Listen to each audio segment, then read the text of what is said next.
बघा मित्रांनो, आपण मागे काही फॉर्म्युले बघितले आणि काही बेसिक प्रॉब्लेम बघितलेत.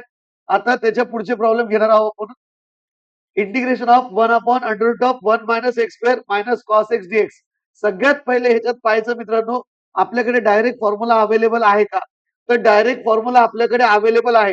1/√1 मायनस एक्स स्क्वेअर चं इंटिग्रेशन डायरेक्टली अवेलेबल. काय असतं 1/√1 मायनस एक्स स्क्वेअरचं इंटिग्रेशन? Sine inverse x. आणि कॉस एक्सचं पण इंटिग्रेशन डायरेक्टली अवेलेबल आहे. कॉस एक्सचं इंटिग्रेशन आहे साइन एक्स. तर मग काय करायचं, असं जर डायरेक्टली अवेलेबल असेल तर I is equal to integration of 1/√1 minus x square dx minus integration of cos x dx. Cos x dx. तर काय करायचं, 1/√1 मायनस एक्स स्क्वेअर डीएक्सचं इंटिग्रेशन काय राहील? Sine inverse x. Direct formula sine inverse x. आणि cos एक्सचं integration काय राहील मित्रांनो? Sine x plus c. हे झालं तुमचं उत्तर. हा, त्याच्यासारखंच जर आपण एखादा प्रॉब्लेम अजून घेतला, हा, 1/√1 minus x square tan x. तुम्ही प्रॅक्टिस म्हणून असे वेगवेगळे प्रॉब्लेम करू शकता. Tan x dx.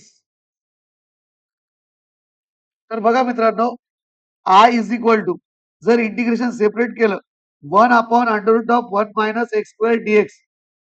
तुम्हाला सांगितलं मी 1/√1 मायनस एक्स स्क्वेअर डीएक्सचं पण इंटिग्रेशन आपल्याकडे अवेलेबल आहे आणि टॅन एक्सचं पण इंटिग्रेशन आपल्याकडे अवेलेबल आहे. तर integration of tan x dx.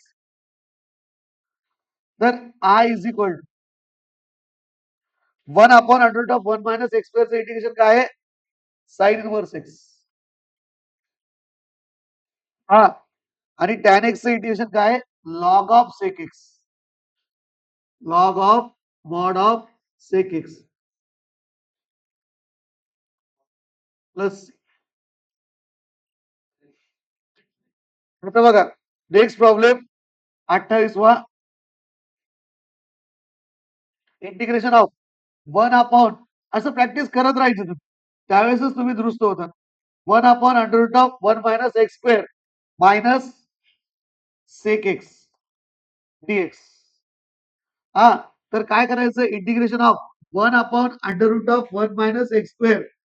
माझा उद्देश काय, सगळे बेसिक पूर्ण समजाव. अले 1/√1 minus x square I is equal to less आणि integration of sec x dx. तर 1/√1 मायनस एक्स स्क्वेअरचं इंटिग्रेशन काय आहे? Sine inverse x. आणि सेक एक्सचं इंटिग्रेशन काय आहे? Log of mod of sec x plus tan plus C. लिहून घ्या फर्स्ट.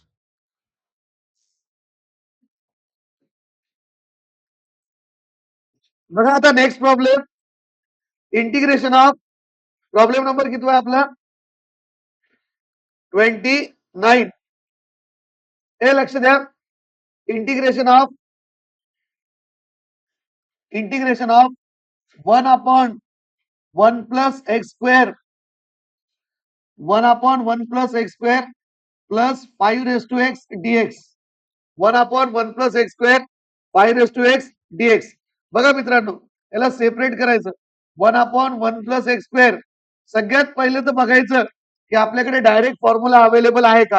आपल्याकडे याचा डायरेक्ट फॉर्म्युला अवेलेबल आहे. 1/1 प्लस एक्स स्क्वेअरचा फॉर्म्युला काय आहे? Tan inverse x. 1/1 plus x स्क्वेअरचा फॉर्म्युला काय आहे? Tan inverse x. आणि 5 ला कोणचा फॉर्म्युला वापरतात? a. तर सेपरेट करायचं मित्रांनो, 1/1 प्लस एक्स स्क्वेअर डीएक्स वेगळं आणि इंटिग्रेशन ऑफ 5 डीएक्स वेगळं. तर 1/1 प्लस एक्स स्क्वेअरचं इंटिग्रेशन काय? टॅन इनव्हर्स एक्स प्लस 5 ला कोणचा फॉर्म्युला वापरतात? a upon log of A plus C. नंतर पुढचा जर प्रॉब्लेम बघितला विद्यार्थी मित्रांनो, त्याच्यासारखाच integration of 1/1 plus x square 10 dx. 1/1 plus x square 10 dx. तर इथं काय करायचं, डायरेक्ट फॉर्म्युला आहे, सेपरेट करायचं. 1/1 plus x square dx plus integration of 10 dx. तर 1/1 plus x square I equal to एकदा लिहून टाकलं चालतं. हा, 1/1 प्लस एक्स स्क्वेअरचं इंटिग्रेशन काय आहे? Tan inverse x plus 10 integration काय? 10 upon log of 10 plus c plus c. हा, तसंच अजून एक प्रॉब्लेम बघितला मित्रांनो. Integration of 1/1 plus x square plus e raise to x plus 8 raise to x असं जर बघितलं डीएक्स, तर इकडे बघा सेपरेट करायचं. हा, सरळ सरळ 1/1 प्लस एक्स स्क्वेअरचा फॉर्म्युला आपल्याकडे अवेलेबल आहे. आपल्याकडे ई रेस टू एक्सचा पण फॉर्म्युला अवेलेबल आहे. आपल्याकडे 9 रेस टू एक्सचा पण फॉर्म्युला अवेलेबल आहे. तर I is equal to 1/1 plus x square dx plus e raise to x dx plus 9 raise to x dx. what is the integration of 1/1 plus x square? Tan inverse x. Tan inverse x. E raised to x चं integration काय आहे? E raised to x. आणि 9 raised to x. A raised to x चा formula वापरायचा. 9 raised to x upon log of 9 plus log of 9 plus 6. समजलं? नंतर त्याच्यासारखाच एक पुढचा प्रॉब्लेम बघितला मित्रांनो. आता थोडा वेगळा बघू. 7 raised to x into 9 raised to x dx. बघा मित्रांनो, 7 raise to x into 9 raise to x dx. आता बघा, इथे ए रेस टू एक्सचा फॉर्म्युला वापरता येतो, पण हे दोन फंक्शन मल्टिप्लिकेशन मध्ये.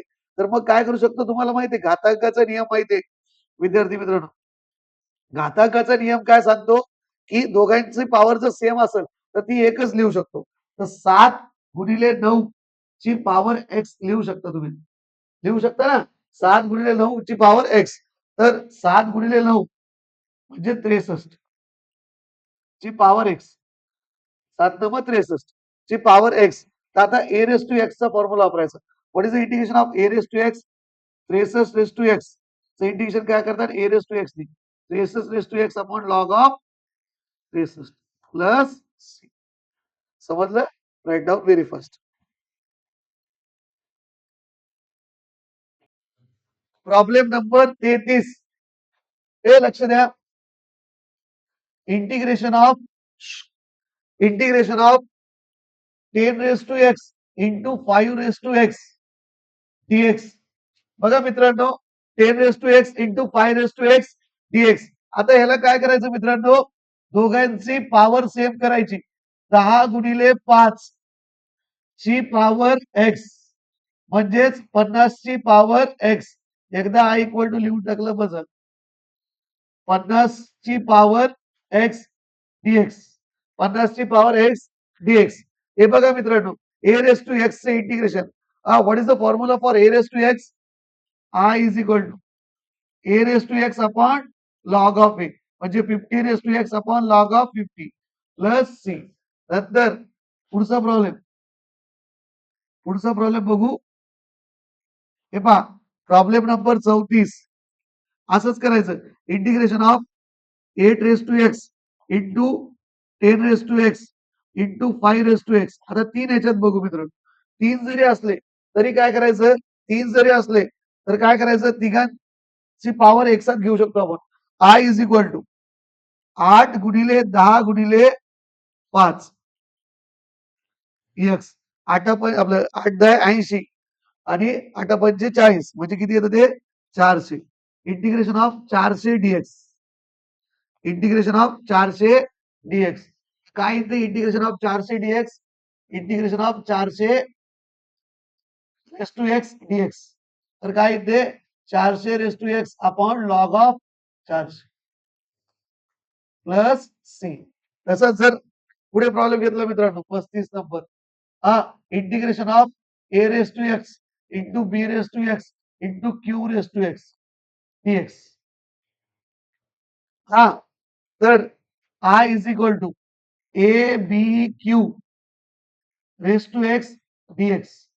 तर A B Q raise to x चा काय फॉर्म्युला आहे? A B Q raise to x upon log of A B Q plus. घाबरायचं नाही, काही येऊ द्या, सरळ प्रॉब्लेम सोडवायचा.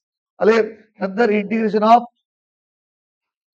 तसंच जर घेतलं 10 raise to x into 15 raise to x into 5 raise to x dx. आता बघा, आय इज इक्वल हा 10 into 15 into 5 raised to x. Calculation तुम्ही कॅल्सीवर पण करू शकता. हा किती येतं 15×75 750 रेस टू एक्स डीएक्स. तो 750 raise to x upon log of 750 plus c. छापा फास्ट.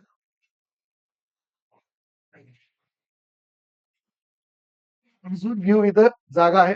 हा हे लक्ष द्या इकडं. इंटिग्रेशन ऑफ याच्यासारखंच अजून एक घेऊ. 8 raise to x into 9 raise to x into 10 raise to x. हे लक्ष द्या. हा तिघात एक लिहू शकतो आपण. 9×8=72 720 रेस टू एक्स डायरेक्ट लिहितो आता मी. 720 रेस टू एक्स याचं काय 720 raise to x upon log of 720 plus C. तसंच जर अजून एखादा प्रॉब्लेम घेतला I is equal to f raise to x into n raise to x. हा प्रॉब्लेम किती आहे 37. हा प्रॉब्लेम 38. हा छोटे छोटे प्रॉब्लेम केले तर तुम्हाला फॉर्म्युले पाठवेल क्यू डीएक्स. आता बघा I is equal to f n cube raise to x dx. तर याचं काय f n cube raise to x upon log of f n cube plus छापा.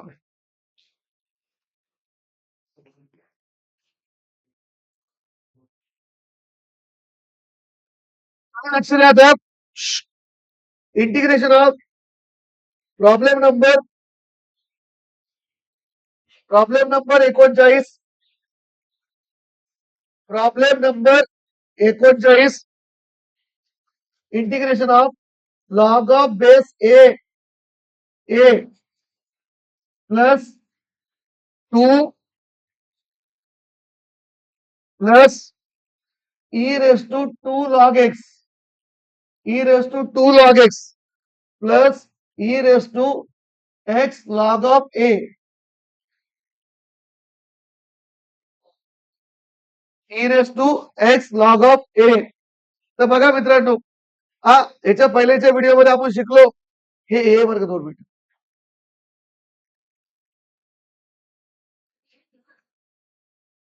लॉग ऑफ बेस ए हा लक्ष द्या. याच्या पहिल्याच्या व्हिडिओमध्ये आपण शिकलो सर ई ची पॉवर काही असेल तर ई आणि लॉग ई ची पॉवर जर लॉग असेल तर ई आणि लॉग कॅन्सल होतं.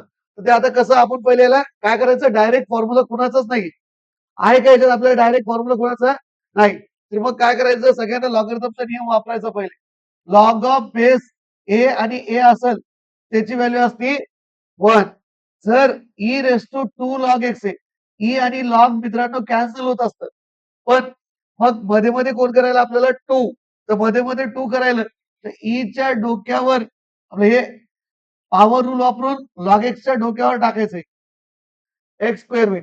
ई आणि लॉग कॅन्सल काय होईल ते एक्स स्क्वेअर. मग याच्या जागी आपण एक्स स्क्वेअर लिहू शकतो. आणि तिसरं काय आपलं e raise to x log of A. तर काय करायचं इथं पण पॉवर रूल वापरायचा log of A raise to x e आणि log cancel A raise to x. आता काय करायचं मित्रांनो आय इज इक्वल टू ह्याच्या जागी लॉग ए च्या जागी 1 टाकायचं 1 plus e raise to 2 log एक्सच्या जागी एक्स स्क्वेअर टाकायचं प्लस आणि ह्याच्या जागी काय टाकायचं ए रेस टू एक्स डीएक्स आपलं ए रेस टू एक्स. आता ह्या तिघांचे फॉर्म्युले आपल्याकडे डायरेक्टली अवेलेबल आहे. तर integration of 1 dx plus integration of x square dx plus integration of A raise to x dx. तर फॉर्म्युला अप्लाय करायचा 1 डीएक्स इंटिग्रेशन किती असतं मित्रांनो एक्स. 1 डीएक्स इंटिग्रेशन किती असतं एक्स. इथे एक्स रेस टू एन चा फॉर्म्युला वापरायचा. What is the formula of x raise to n 2 + 1 upon 2 + 1 plus A raise to x integration काय राहील A raise to x upon log of A plus C.